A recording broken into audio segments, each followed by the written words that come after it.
Core Stories, Ordinary Marines, Extraordinary Lives.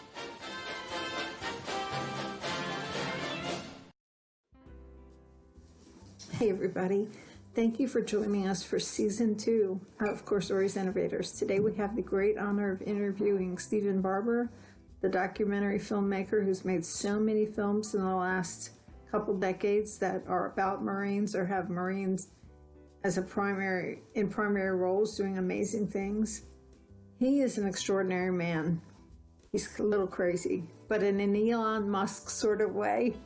Anyway, enjoy this interview, and I'll catch you on the backside. Stephen. Hey, good looking. Yeah, it's been a while. How you been? I'll tell you, I'm a lot better after I watched that movie, that Apollo 11 movie. That is a masterwork. You liked it. Wow, I'm glad. That means a lot. Thank you. I'm not at all worried about it, Marilyn.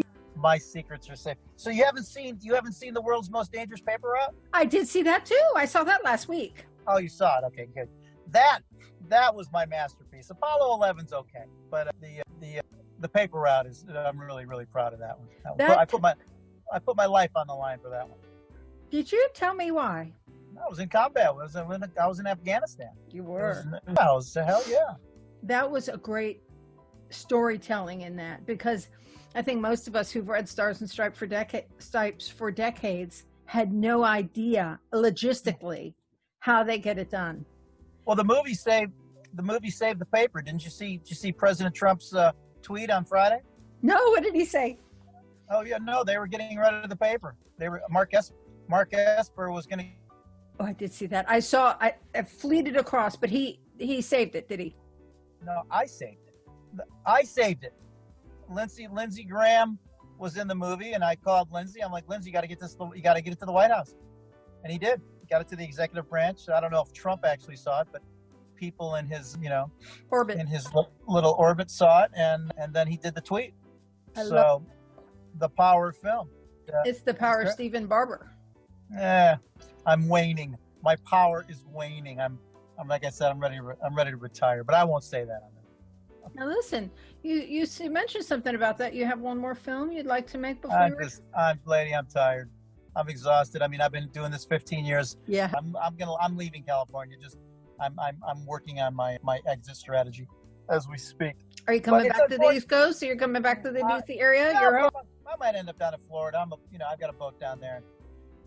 But I've been out here 35 years, and it's just I've just had it. And it's like I said, it would be different if Amazon or Hulu or these guys, they should be writing me a check for $1 million a year. That's it. Do a couple movies, but they don't care about the military.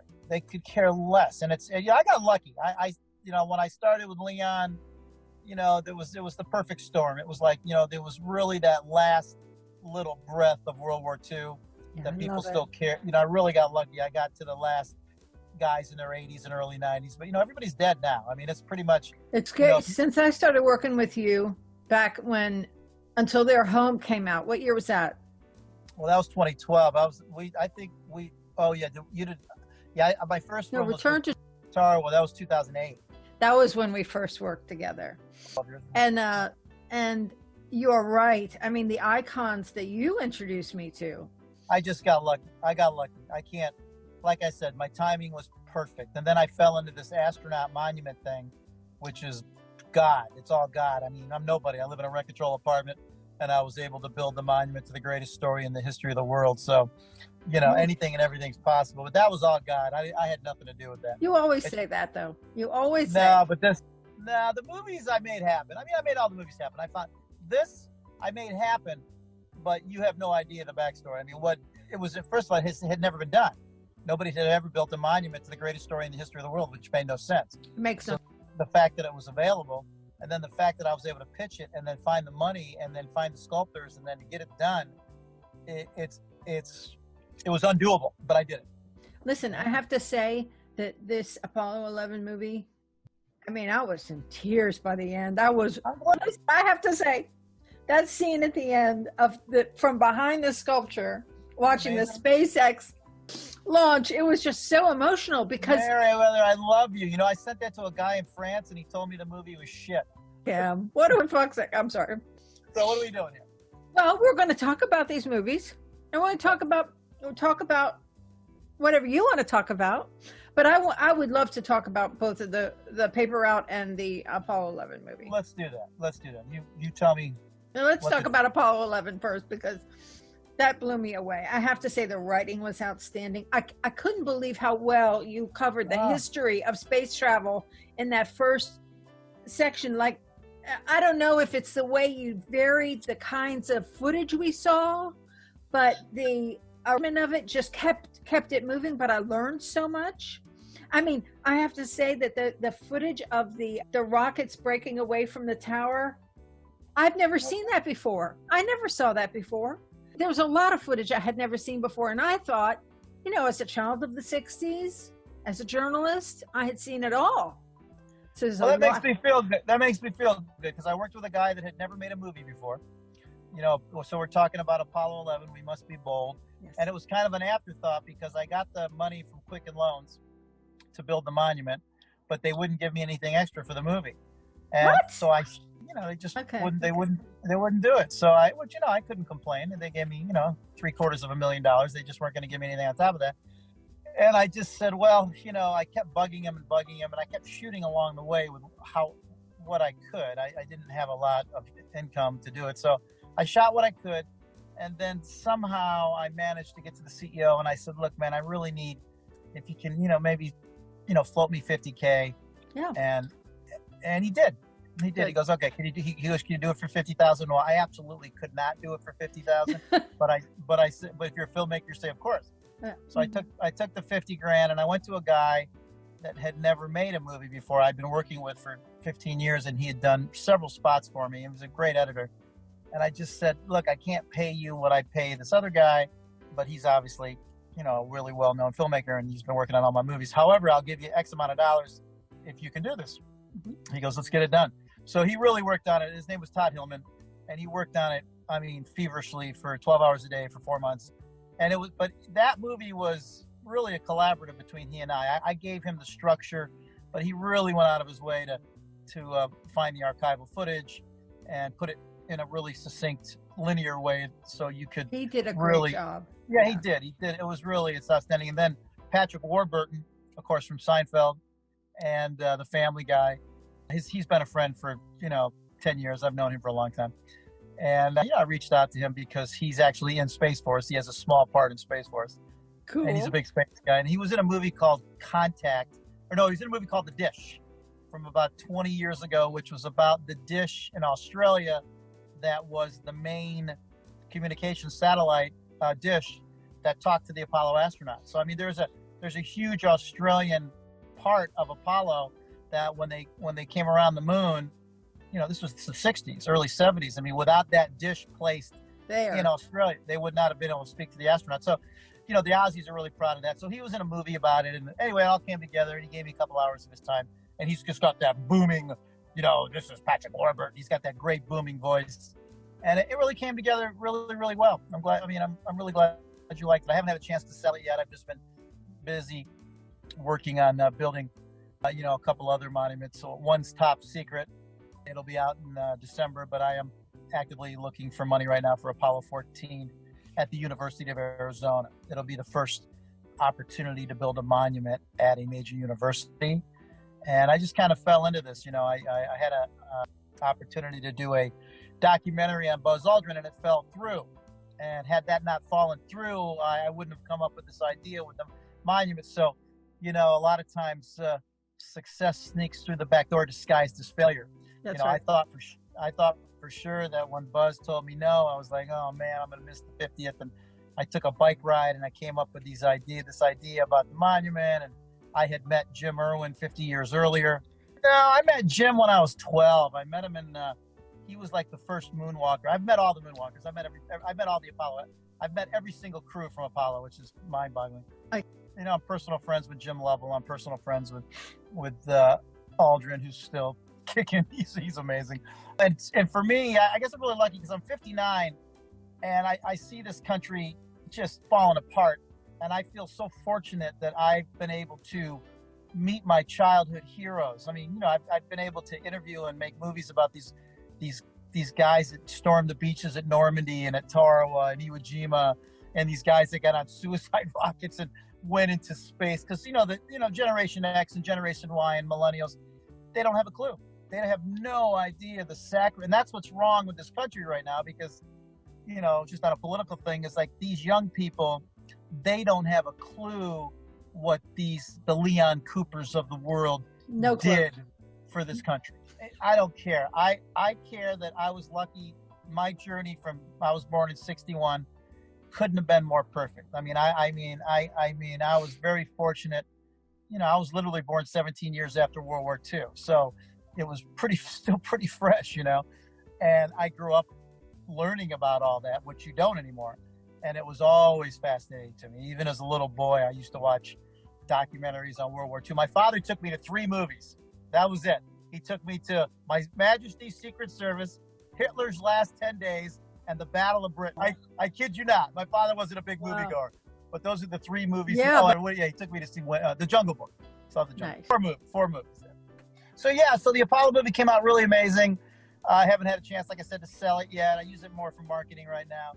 And I'm kind of transitioning into, I want to build all the Apollo monuments. That is my goal. I will get it done. It's going to be a 3 to 5 year deal.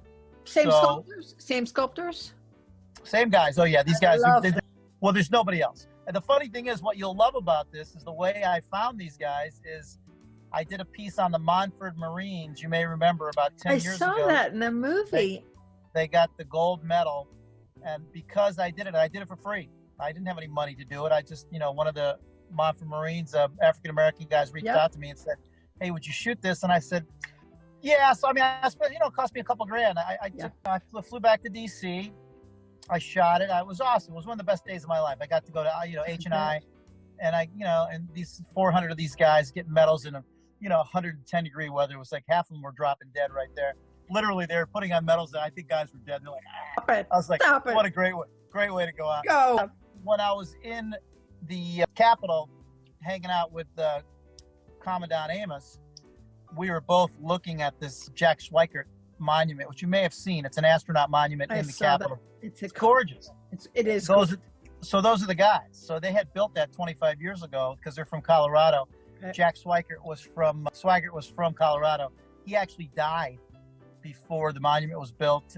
He died in '82 of a horrible cancer. But there's another one of those at the airport in Denver, too, in Terminal B. So had I not, it's funny because everything I've ever done just out of the goodness of my heart, which ain't a lot, but when I have, it's come back to me huge. I helped a guy in a wheelchair 15 years ago, and that ended up being my first movie about a wheelchair race called Unbeaten, and then made the Oscar shortlist and, got lots of accolades. I remember that. And then when I helped the Marine that wanted me to shoot something, little did I know that it wasn't even about that. It was about seeing this astronaut. And then 12 years later, I would remember, oh man. So I Googled Capitol astronaut, and, Jack's came up, the sculptors came up, and I called the guy up, and it was one of those magical things where, because everybody's so proprietary here in LA, of course. If you even think about trying to touch somebody's stuff, they'll, I'll sue you, stay away from me, I'm gonna call you. Good Lord. This guy picked up the phone. His name was George Lundy. And I said, George, did you build the statue? I didn't know what the guy, if he was alive or. Right. He goes, yeah, I sure did. I said, well, I have this dream about building the monuments of Apollo 11 and the other ones. Would you be interested? There was this like 2 or 3 seconds silence. I'm like, oh, here it comes. The no. He goes, I've been waiting 25 years for this call, Mr. Barber. Get it done. I was like, okay. Oh.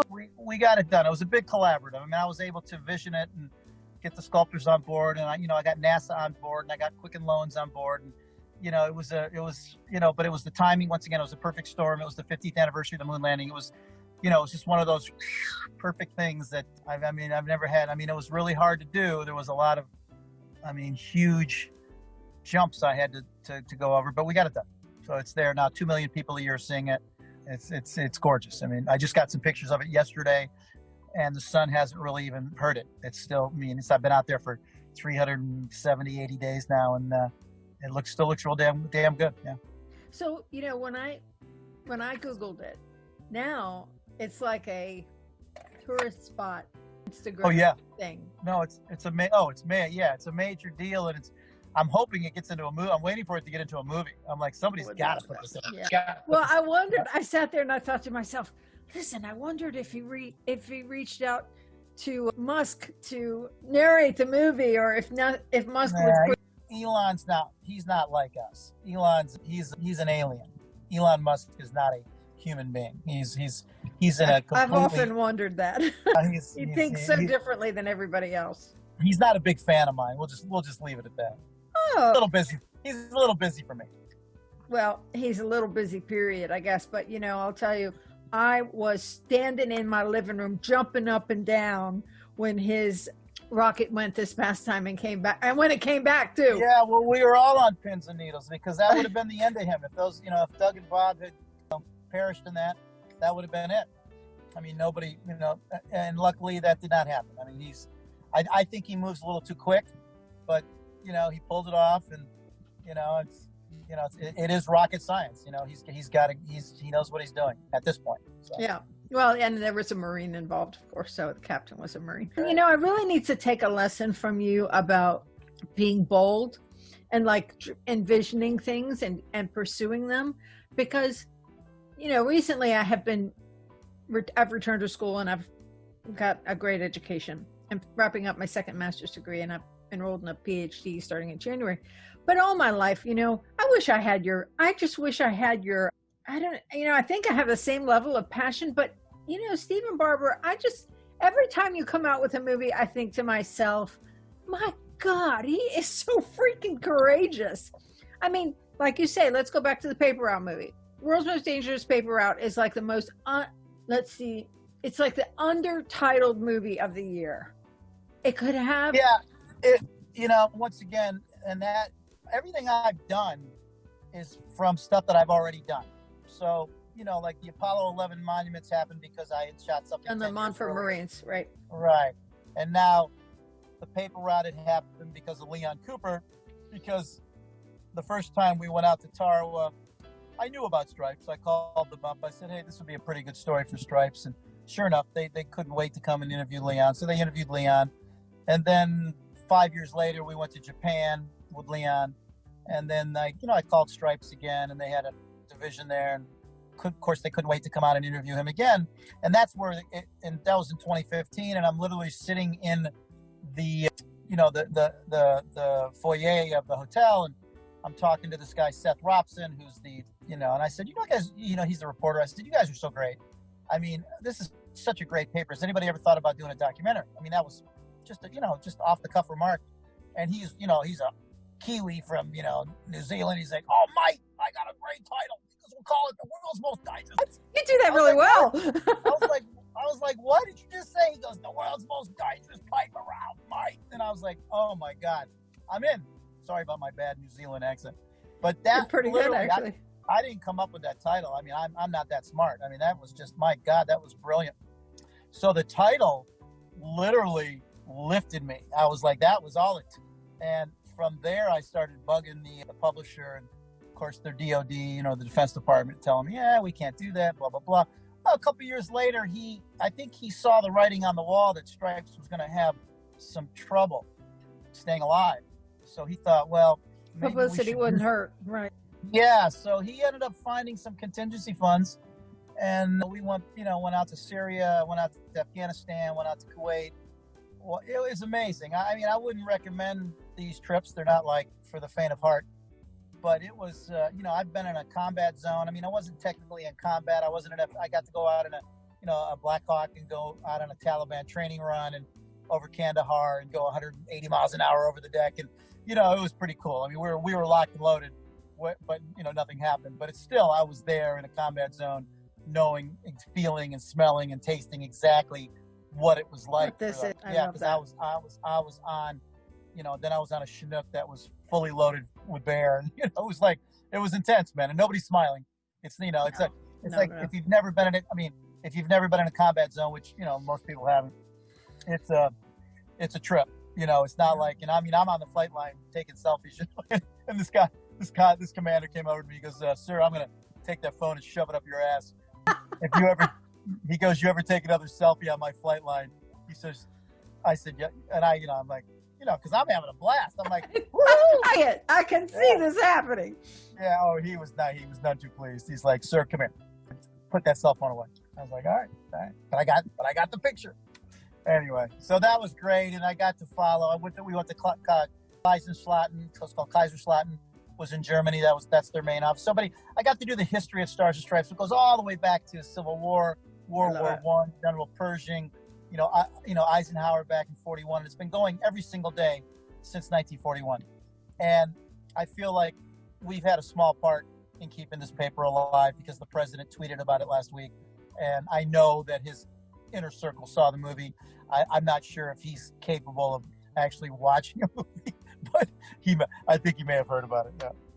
Well, I mean, if he put the tweet out, we know one thing, and that is he writes his own tweets. So definitely. That's absolutely 100%. But the point is that I really imagine that. So here you are, kind of like on a shoestring budget, creating these films, these documentaries that are just from your heart. I wish I had a shoestring budget. It's below that. Yes. Really, I've always worked out on the fringe. I mean, nobody's ever helped me. I don't have an agent. I don't have a manager. I don't have a PR. And, they can't stop me from making films. It's because of the internet. You can, right now I'm lucky. I'm on Amazon Prime. So if anybody wants to watch The World's Most Dangerous Paper Route. And of course I got Steve Croft, who just retired from 60 Minutes. I mean, his very first gig was started 19 years old. I mean, couldn't have been any better to have him narrate it. And that kind of came out as a fluke because I had Billy Bob Thornton promising to narrate it. And then he kind of screwed me. So I'm literally much better. Yeah, well, it worked out better. I mean, Billy Bob is a big name, and it would have been. But it's fine. It worked out. Yeah, I'd rather. At the end of the day, Croft was the better pick, just because. Absolutely. Because he worked for Stripes and was in. I mean, he was in combat. He did see people die. He did have bullets flying over his head, and he was great. And he's a lovely guy. I mean, he's a very gentle soul. I mean, no pretense about this guy at all. When I die, it's not going to say, "Here lies Steve Barber, the most humble filmmaker the world has ever known." That ain't happening. Humility's not my best character, but I'm attracted to it. I like it. I love that. I also, the aspect about that I perhaps love the most, that movie, was your interview with the female stars and Stripes. Oh, well, that was Laura Rauch. Then that's funny. So I'm glad you brought that up, because when you make a movie, it's like a cake. You put in the flour, you put in the sugar, you put in the ingredients, you put on the frosting, you put it in the oven, and you hope it rises. Put on the frosting after it comes out of the oven. Go ahead. Yeah, well, there you go. There you have it. See, I don't know what I'm doing.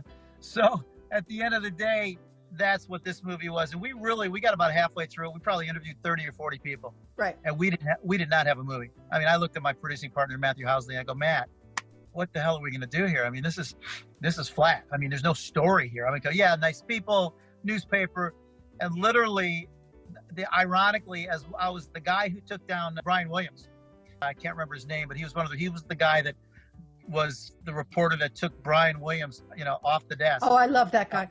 I mean, I love your interview with him. I love him saying, "Look, I did not mean to do that, but the truth is the truth." Yeah. Right. I mean, he's a journalist. He actually works for the Washington Examiner now. And he said, I'm walking out of that interview, and he goes, "Do you know who Laura Rauch is?" And I said, "No idea."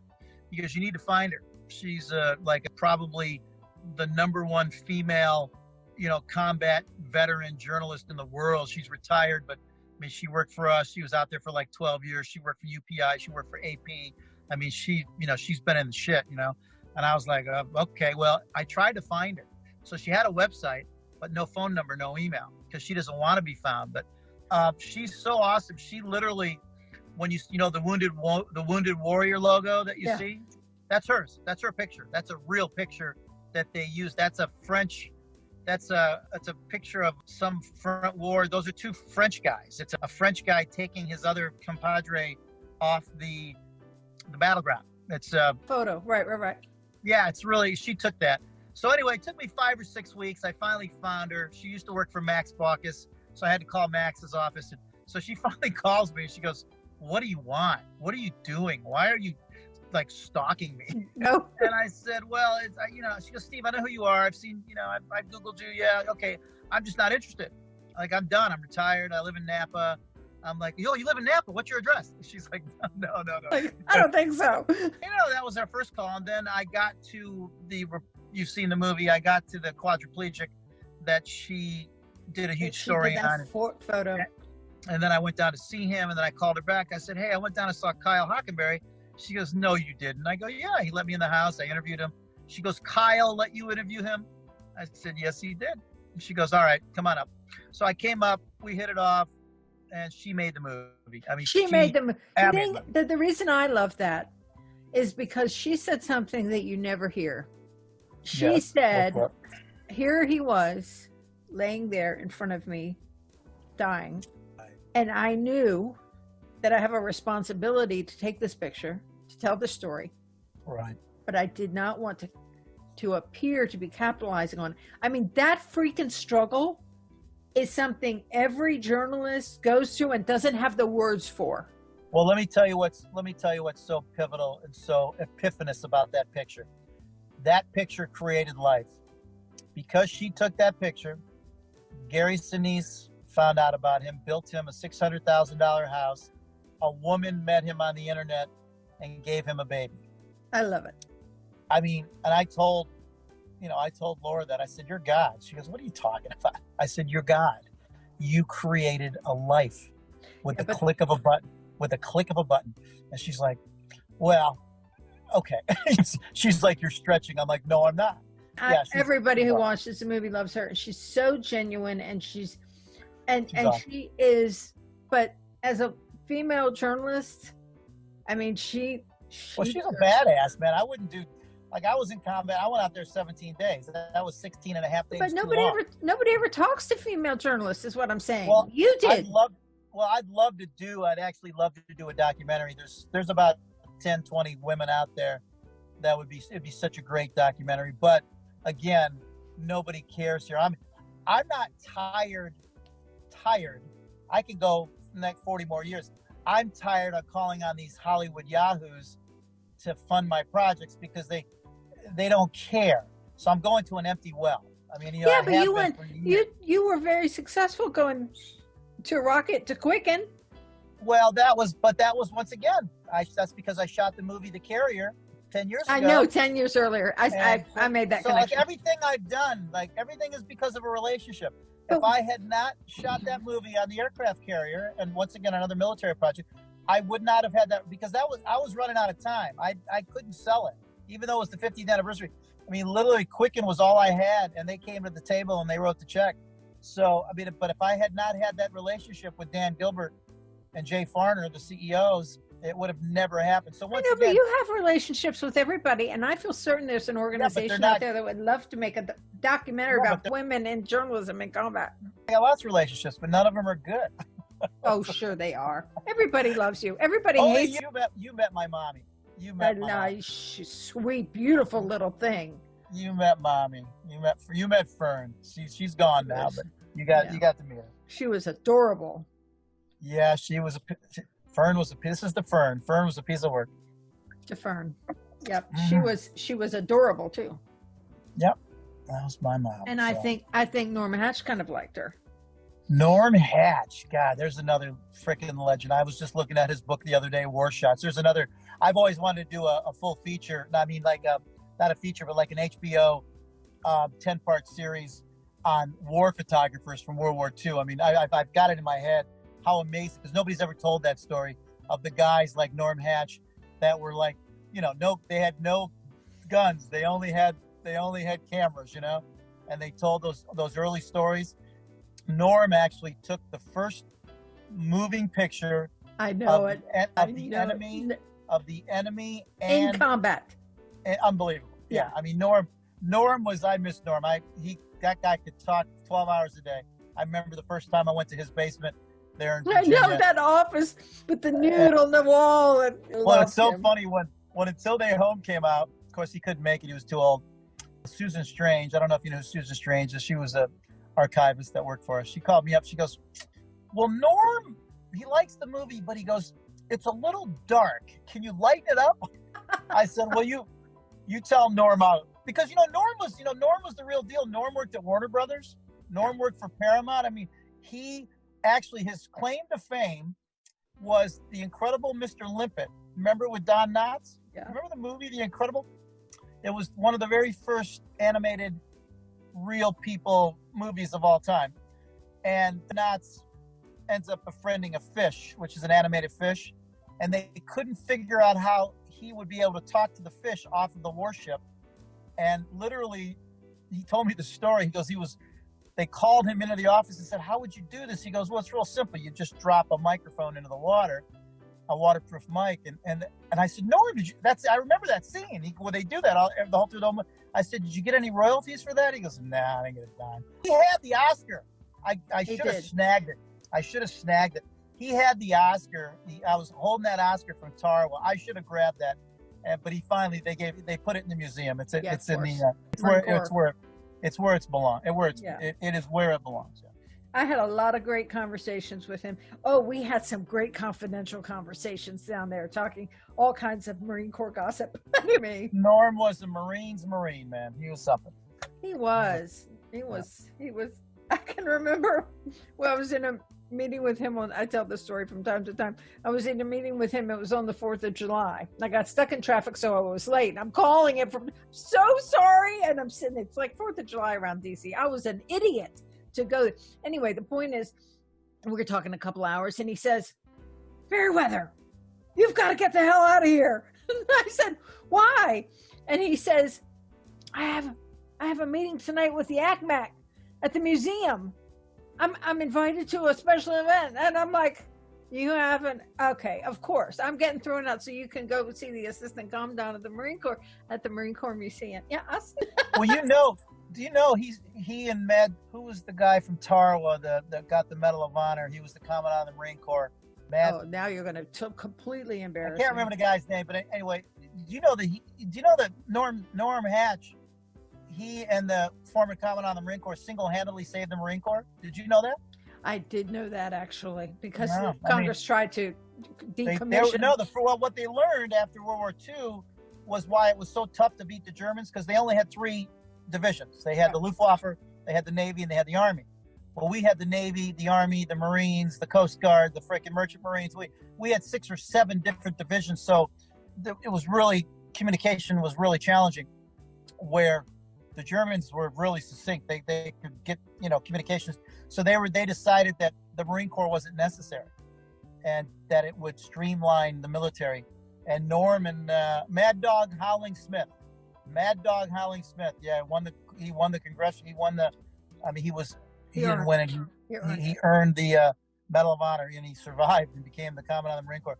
And Norm told me they went to every single congressman's office that would let them in, set up the projector, showed them that footage, which is in my movie Return to Tarawa. And he said they showed it to 20 or 30 congressmen and senators, and that changed the entire. They decided to keep the Marine Corps. And very few people know that story. That is, and it just goes back to what one man can do. Look what Elon Musk, look what that guy has done. He's one guy. Look what Steve Jobs. The reason we're all doing this is because of Steve Jobs. That's true. Steve Jobs has created millions and millions of jobs. This iPhone is more than that. But yeah, it's good and it's bad. But there's a lot of good that comes out of this. So it's amazing. I got to build I feel great. I could drop dead right now, and I left, to me, a big legacy. Yeah. The Apollo 11 monument is just like Iwo Jima to me. It's it obviously doesn't. 3 people died for the Apollo project, not hundreds of thousands for the. That's right. I just feel like 400,000 people died in World War II, but yeah. Well, that's true. That is, well, if you count the Russians, it's millions. Yeah, you're right. Well, I don't count the Russians. So. They got their own monuments. But yeah, I feel like what an honor it has. Who am I, right? I'm a guy who lives here in beautiful Santa Monica and in a rent control apartment. But that's what's really great about America. That's what I could leave anybody who's watching this. And come along. Anybody who's watching this, whoever Meriwether Ball's fan base is, if you have an idea, if you have a vision, and you just swing the bat every day, and you never ever quit. Ever. You can't quit. You can take a break, but you can't quit. You will succeed. In this country, you cannot be, failure's not an option. You cannot fail. It's not possible. That's what I'm kind of like when you talk about hint at that, you've got one more film, your 10th film. I'm like, no, I mean, Stephen, if you don't do it, who will? Well, I've got my 10th film it's already paid for. I can't do anything right now because of the pandemic, but it'll be done. It's about a female wasp named Nadine Ramsey. It's called Taking Flight, and it's great. It's about this thing. She was the first woman to ever fly the mail. It's a very cool story. I love that. And but at the end of the day, too, I'm 59. I know I've got 30. You do, yes, you do. If I'm lucky, and I want to move on to some other things too. I mean, I've done, to be able to make 10 documentaries, and I sold 7 of them. That's not bad. And I'm like I said, if I can always make documentaries if the money's there. I mean, it's a formula. I know how to do it, and I know how to do it well. What are your other dreams? Well, I'm going to move into building all the Apollo monuments. Yes. I've got a second one I'm building right now. It's top secret. And then I started working at Apollo 14. I'm looking for the money for Apollo 14 right now. I just talked to Lowell Grissom, Gus Grissom's brother. I want to do Apollo 1. I want to build Sally Ride. I mean, why Sally Ride doesn't have a monument is absurd. There's been 59 women in space, and there's 0 monuments. 0 monuments. That's 0 monuments to any of them. Isn't the government contributing to some of this? Well, you talked to Lindsey Graham about that in Monuments Division? Yeah. Lindsey's running for president in 2024, so he's busy. Well, but I mean, seriously, No, wait a minute. You go to Washington D.C. The government has been very pro-. We're probably maybe other than Russia, we're probably the most pro-monument country in the world. However, not for women.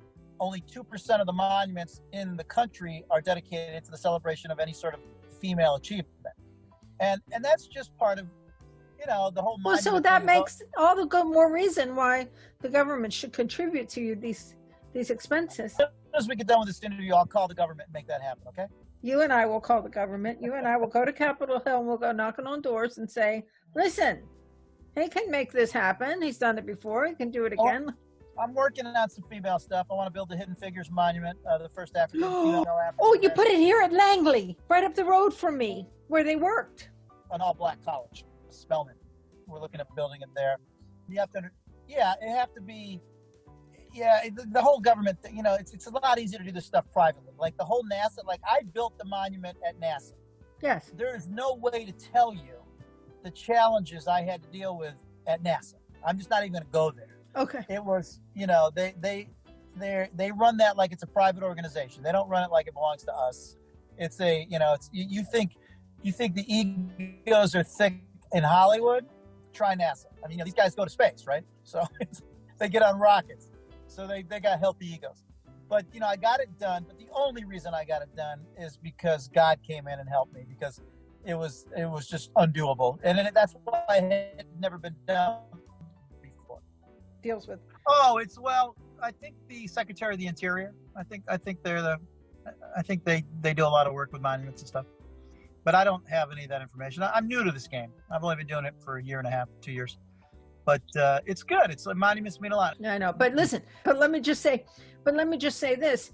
If there's anything I can do to help you, especially these military women, any documentary or monument you would like to make for them, because I can be allowed out too. I need a billionaire, baby. I need money.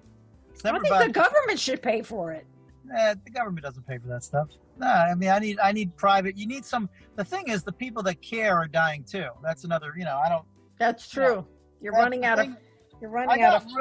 I got really lucky. I found people who cared. I was just in that perfect little sweet spot from 2008 to 2016. It was like from 2008, but it was about 8 years.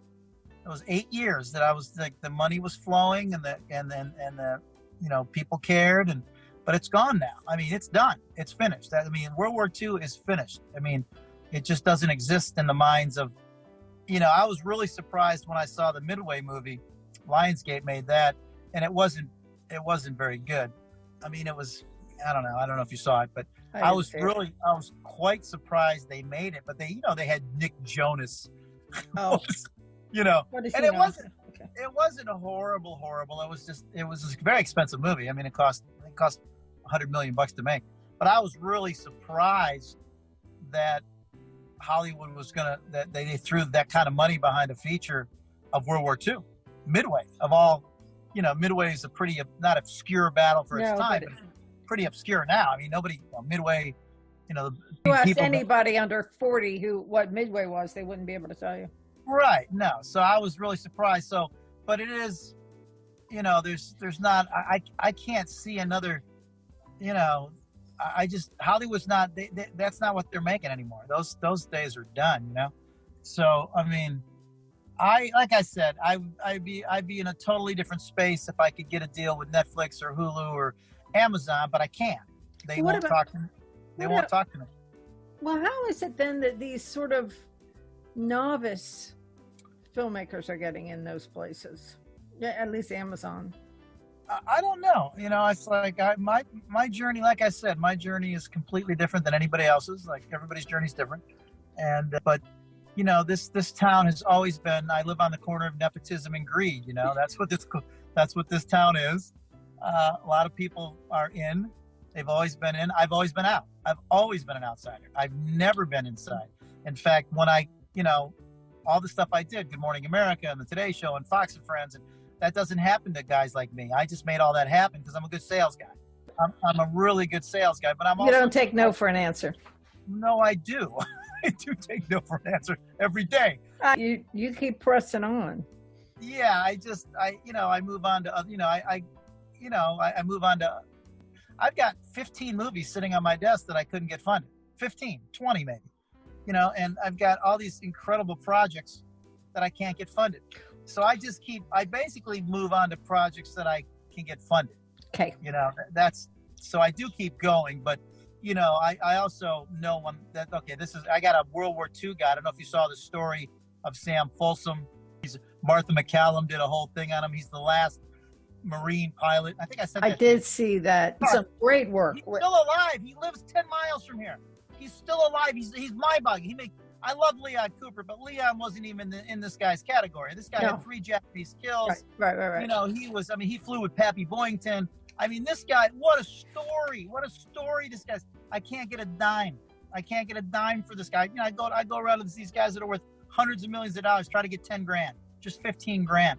Cannot get a dime for this guy. And that's the saddest shit in the world. How old? He's 100. I just celebrated his 100th birthday with him. And he's completely lucid. Completely. I mean, he can't hear, but he can think. And he's funny as all hell. I mean, he's a comedian and he's brilliant.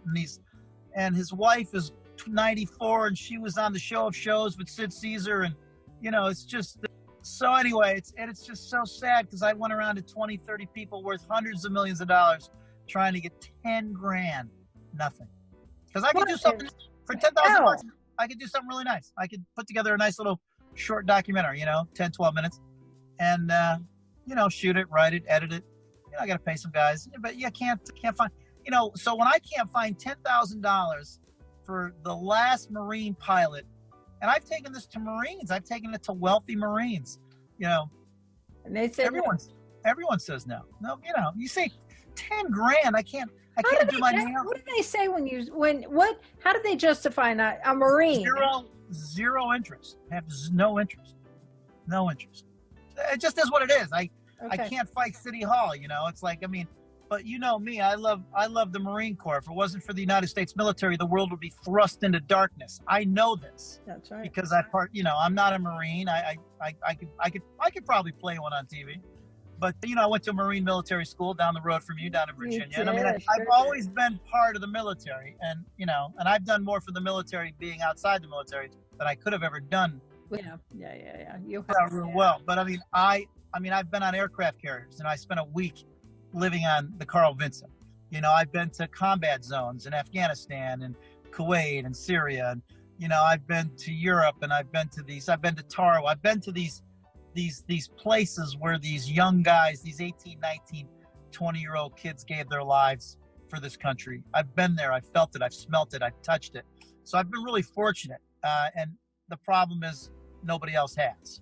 And unless you can immerse yourself and ensconce yourself in those battle sites and that history, you're not going to give a shit. I mean, that's that simple. You know, it is what it is. Heartbreaking. For me, I'm lucky. I'm really lucky. Very fortunate. Yeah, I love it. I love your positive attitude. Okay, my friends. Well, I hope you loved that interview. I really loved catching up with Stephen. And I'll put links to his movies in the description. And subscribe and Semper Fidelis. Core Stories, Ordinary Marines, Extraordinary Lives.